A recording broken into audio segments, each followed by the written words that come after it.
Hello everyone, स्वागत है आप सभी का आपके अपने चैनल स्टडी विद चित्रलेखा में। तो कैसे हैं आप सब? आई होप आप सभी बहुत अच्छे होंगे और आप लोगों की स्टडीज़ भी बहुत अच्छे से चल रही होगी।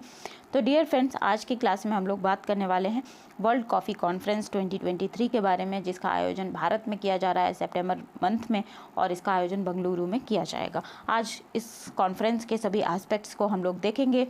चूँकि ये भारत में पहली बार आयोजित हो रहा है, इसलिए आने वाले सभी एग्ज़ाम्स में इसका जो इम्पॉर्टेंस है वो बढ़ जाता है। ये एक इम्पॉर्टेंट करंट अफेयर हो जाता है। तो आज हम लोग इसके सारे एस्पेक्ट्स के बारे में चर्चा करेंगे। डियर फ्रेंड्स, अगर आप लोग चैनल पर पहली बार आए हैं तो चैनल को सब्सक्राइब कर लीजिए, वीडियो को लाइक कर दीजिए, और वीडियो पसंद आएगा तो कमेंट सेक्शन में मुझे ज़रूर बताइएगा कि वीडियो आप लोगों को कैसा लगा। तो चलिए जल्दी से हम आज की क्लास को शुरू करते हैं। तो जो पहला पॉइंट है वो हम डिस्कस करेंगे। हाल ही में एक कार्यक्रम में विश्व कॉफ़ी सम्मेलन के लोगो और थीम का अनावरण किया गया। वैश्विक मंच पर भारत की कॉफ़ी को प्रदर्शित करने और बढ़ावा देने के लिए 25 सितंबर से 28 सितंबर तक बेंगलुरु में 5वें विश्व कॉफ़ी सम्मेलन वर्ल्ड कॉफ़ी कॉन्फ्रेंस WCC 2023 की मेज़बानी कौन करेगा? भारत करेगा। ऐसा पहली बार है कि वर्ल्ड कॉफ़ी कॉन्फ्रेंस एशिया में पहली बार भारत में आयोजित किया जा रहा है। साल 2023 में वर्ल्ड कॉफ़ी कॉन्फ्रेंस का ये 5वां संस्करण है। ठीक है, तो यहाँ पर ध्यान रखने वाली बात ये हो जाती है, याद रखिएगा इसको, कि ये 5वां संस्करण है और भारत में पहली बार आयोजित किया जा रहा है। ठीक है, और बेंगलुरु में आयोजित किया जा रहा है वर्ल्ड कॉफ़ी कॉन्फ्रेंस का। अब हम इसकी थीम को देखते हैं। तो जो थीम है वो है sustainability through circular economy and regenerative agriculture. जैसा कि थीम से ही हम समझ सकते हैं कि यहाँ पर इकोनॉमी को सर्कुलर बनाने की बात कही गई है और एग्रीकल्चर में रीजनरेटिव प्रोसेस को लाने की बात करी गई है। अब एक और इम्पॉर्टेंट पॉइंट हम देखेंगे कि हर साल 1 अक्टूबर को इंटरनेशनल कॉफ़ी डे मनाया जाता है। ये एक इम्पॉर्टेंट पॉइंट है, फैक्ट है, आप लोग इसे ध्यान में रखिएगा। अब हम देखते हैं कि ब्रांड एम्बेसडर किसको बनाया गया है। तो ब्रांड एम्बेसडर जो हैं, टेनिस खिलाड़ी रोहन बोपन्ना को ब्रांड एम्बेसडर बनाया गया। ये उनकी तस्वीर है, आप लोग देख लीजिए, ये ध्यान रखेंगे आप लोग।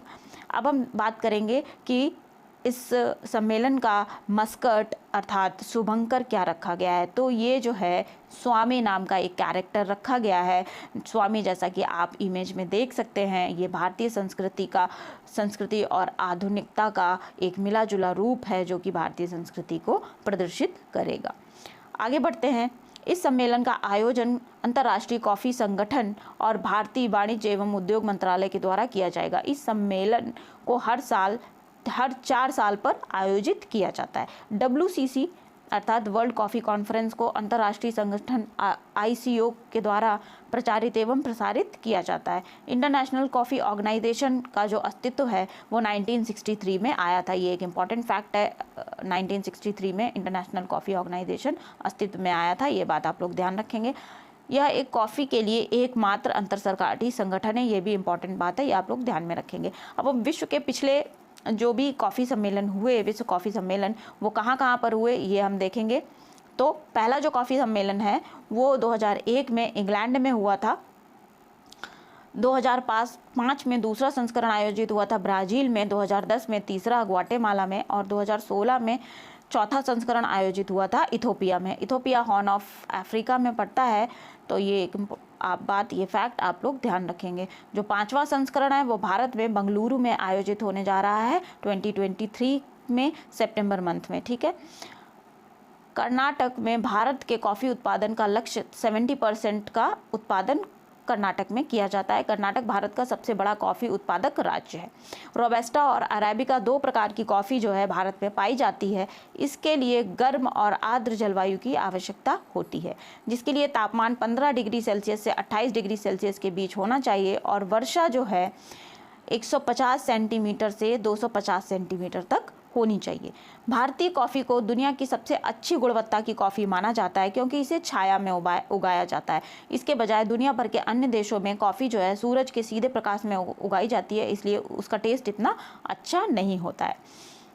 अब हम बात करने वाले हैं कि भारत में कॉफ़ी जिन 3 क्षेत्रों में उगाई जाती है वे हैं कर्नाटक, केरल और तमिलनाडु। ये दक्षिणी भारत में पारंपरिक रूप से यहाँ पर कॉफ़ी उगाई जाती है, पारंपरिक कॉफ़ी उत्पादक क्षेत्र हैं।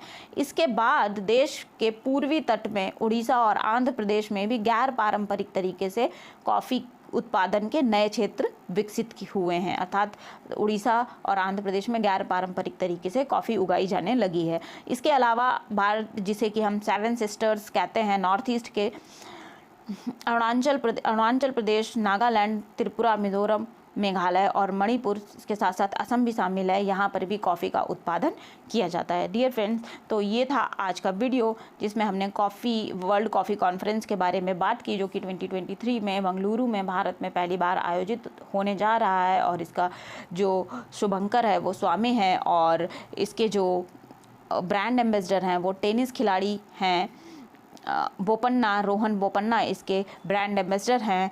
और भारत में 2 प्रकार की कॉफ़ी पाई जाती है, 2 किस्में पाई जाते हैं, अराबिका और रोबस्टा। और भारत में सबसे बड़ा कॉफ़ी उत्पादक राज्य जो है कर्नाटक है। तो ये सारे फैक्ट्स आप लोग ध्यान में रखिएगा। और इसके साथ ही मैं आप लोगों के लिए इसी प्रकार से अच्छे करंट अफेयर्स के टॉपिक लेकर के आते रहूँगी। और चैनल को सब्सक्राइब किए बिना मत जाइएगा, वीडियो को लाइक करिए और कमेंट सेक्शन में अपनी राय मेरे साथ ज़रूर शेयर करिए। तब तक के लिए पढ़ते रहिए, खुश रहिए, मस्त रहिए। Thank you so much. Thank you.